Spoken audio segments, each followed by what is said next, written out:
डिसेंबरला म्हणजे काल आपण गीता जयंती साजरी केली। भगवद्गीता म्हणजे आपल्याला सगळ्यांनाच माहिती आहे की श्रीकृष्णांनी अर्जुनाला महाभारताच्या युद्धामध्ये कुरुक्षेत्रावर जो उपदेश केला त्यातलं ती म्हणजे भगवद्गीता।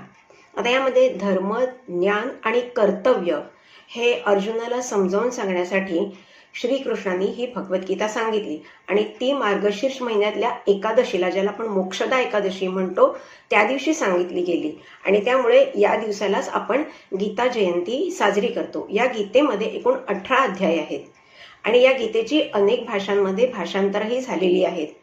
आता ही गीता रविवारी सांगितली गेली, त्याच्यानंतर ही गीता जरी श्रीकृष्णांनी अर्जुनाला सांगितली असली तरी सुद्धा ती धृतराष्ट्र आणि संजय यांनी देखील ऐकलेली आहे।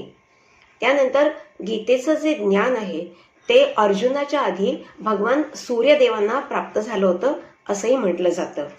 गीतेचं दुसरं नाव आहे गीतोपनिषद। तसंच गीता आपल्याला कोणत्या धर्मग्रंथात आढळते तर उपनिषदात।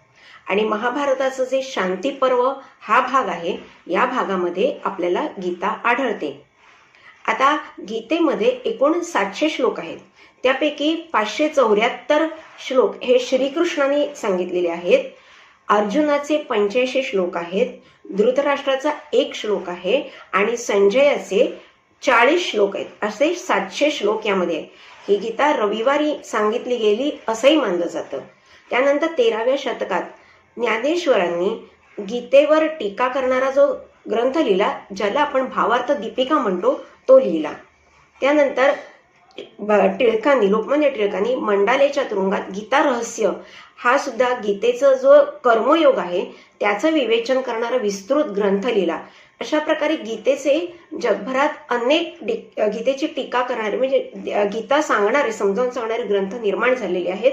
परंतु हे महत्वाचे आणि जोपर्यंत मानवजात ही पृथ्वीवर आहे तोपर्यंत गीतेतलं हे जे तत्वज्ञान आहे ते कधीच कालबाह्य होणार नाही, कारण अजूनही तशीच परिस्थिती आपल्याला आढळून येते। तसंच गीतेचे ऑनलाईन वर्गही आपल्याला आजकाल दिसून येतात, ज्याच्यामध्ये गीता कशी म्हणायची, उच्चार कसे करायचे हे शिकवलं जातं। प्रत्येक श्लोकाचा अर्थ समजावून सांगितला जातो आणि गीतेची भाषांतरं आपल्या भारतीय सगळ्या भाषांमध्ये झालेली आहेत।